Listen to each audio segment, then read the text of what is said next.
Appendix 2. How long did Adam and Eve live in Eden?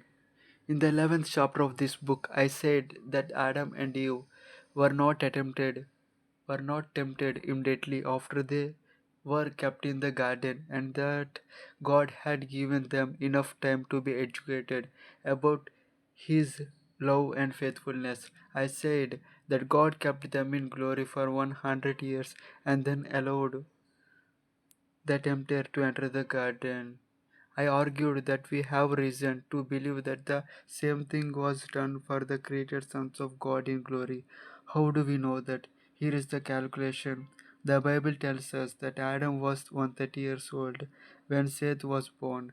That is our starting point. Seth was the first son Adam had after Cain killed Abel.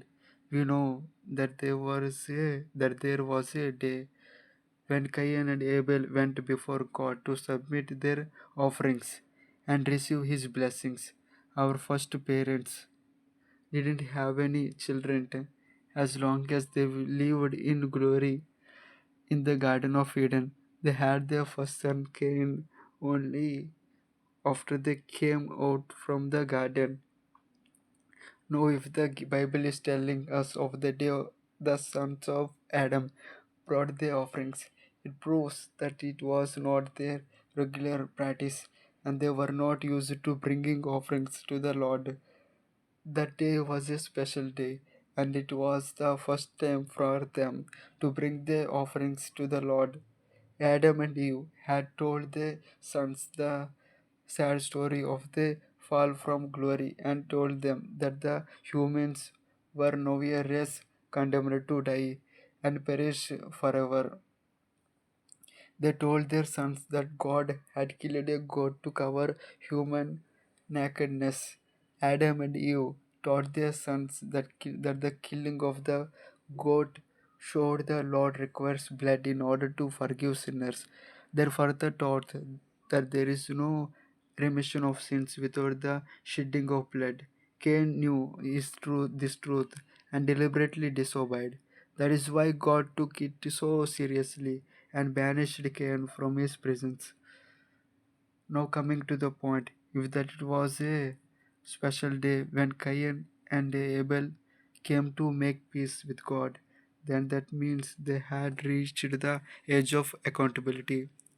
At what age does one become accountable? Definitely not when he or she is 1 year old, not even 2 or 3 years.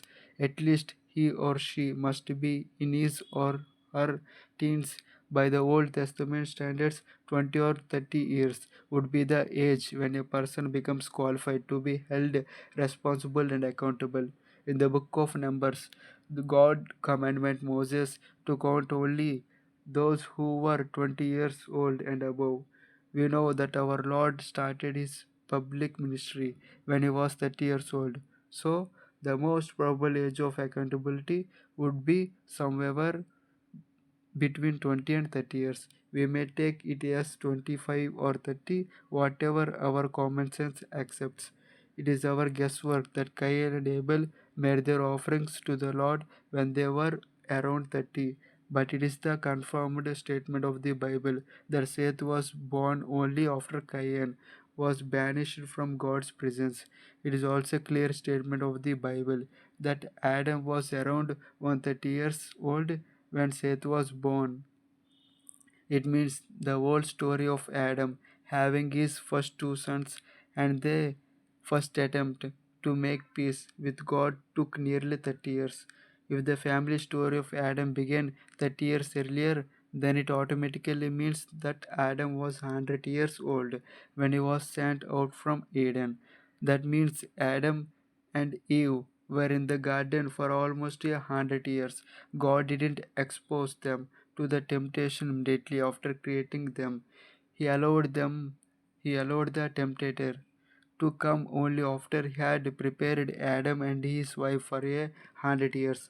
We can surely believe that God did the same for his created sons because heaven is referred to as Eden in the book of Ezekiel. What happened in the earthly Eden? 100 years of educating and then allowing the temptation. is just a type of what happened in heavenly Eden.